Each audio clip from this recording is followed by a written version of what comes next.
Peso Loan Quick Cash Loan na nasa Google Play Store mga kautang na under ng Masaganang Buhay Finance Philippines Corporation is hindi legit na 30 days mga kautang. What? So yan yung pag-usapan natin. No? Ito yung pinaka-recent update this 2026 tungkol sa pa-term na sinasabi ng Peso Loan mga kautang. Ang napaka-thankful ko ngayon, again and again, it is because sa mga aking taga-subaybay, sa aking TikTok account, taga-live ko doon, is may nag-comment. 7 days lang din po itong si Peso Loan. So, napakaiba. Iba yung nakikita natin mga kautang doon sa mababasa natin, no, kapag tayo ay nag-apply dito, may pa 30 days to pay ang loan application na to.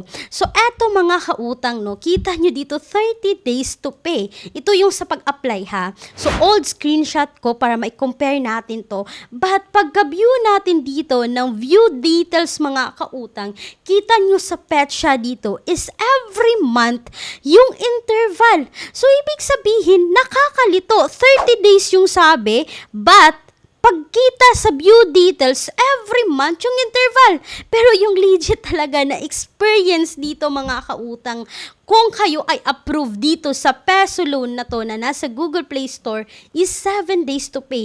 Hindi lang yan mga kautang ha, may isa pang nag-comment dito, no.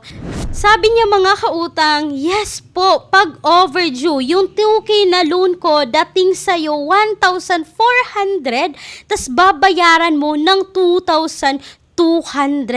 Ito ay kay Peso Loan rin mga kautang, no. Tama din isang comment.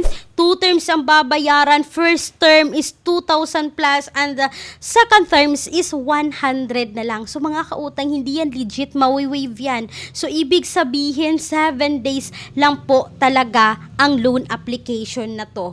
Sabi pa ng isa dito, yes, 7 days lang yan. Sabi ng isa pa, 6 days lang ma'am. So siguro 6 days before due date mga kautang is naniningil na po ang loan application na si Peso Loan. So ito makikita nyo yung mga screenshots mga kautang, no, ay yan po ay mga recent comment po ng mga nakasubok talaga dito sa loan application na to. At hindi lang yan mga kautang, sabi pa ng isang commenter dito, no, na nanghaharas po ang loan application na to. Grabe sa haras, stop na ako niyan kasi bago ka lang mag-loan, may text ka nang marireceive mga kautang, no. At sabi ng isa, 2 installment lang pero 6 days yung first term, then yung second dito is 100 pesos in 3 months na raw. So, hindi na talaga kasali yung 100 guys. 6 days lang babalik mo na. 6 days or 7 days, ibabalik mo na kung magkano yung dapat mong ibalik dito. At ito pa yung sabi mga kautang ha.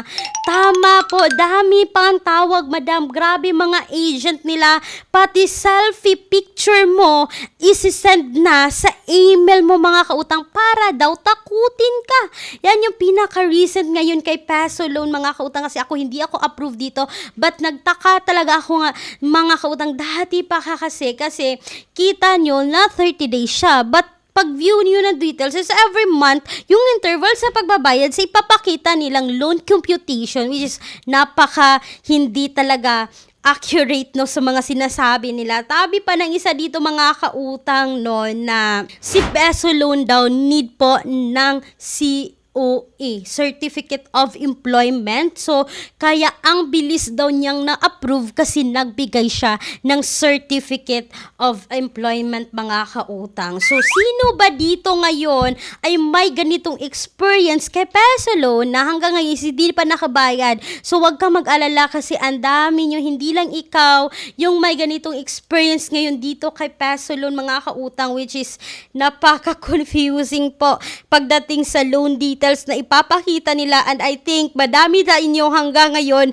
ang mapapaklik talaga mga kautang. It is because sa makikita natin na details pero at the end is 6 days or 7 days to pay lang po at may panghaharas kapag hindi ka makabayad dito sa loan application na to. So mga kautang, comment nyo na yan, share nyo na yung experience. Kung mahiya kayo mag-comment dito, subaybayan nyo na lang po ako sa aking TikTok account. Every hapon po ako doon nagla-live mga kautang. Napaka-thankful ko po kasi dun po ako kumukuha ngayon ng mga reviews na ginagawa ko para gawan ko po ng reviews dito po ngayon sa aking YT channel mga kautang or sa YouTube channel mga kautang. Napaka-thankful ko po ngayon dahil ang dami natin, hindi lang ako mag-isa, ang dami namin ngayon nagtutulungan, nag-share ng aming iba't ibang experiences para makahelp sa iba kung dapat nyo rin bang utangan ang mga loan application na to. So mga kautang, sana'y nakatulong tong pinaka-quick,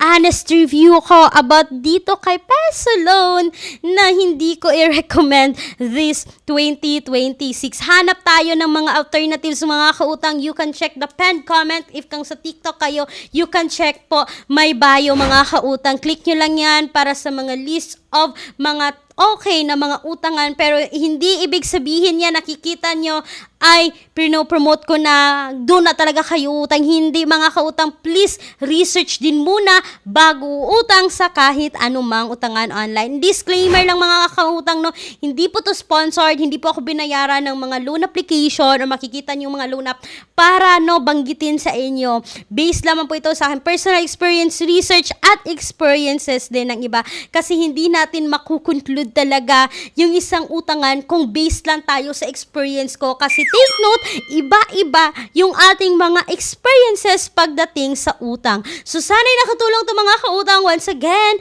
this is Clarice, ang inyong number 1 pala utang, dahil utang is life. Bye bye bye mga kautang!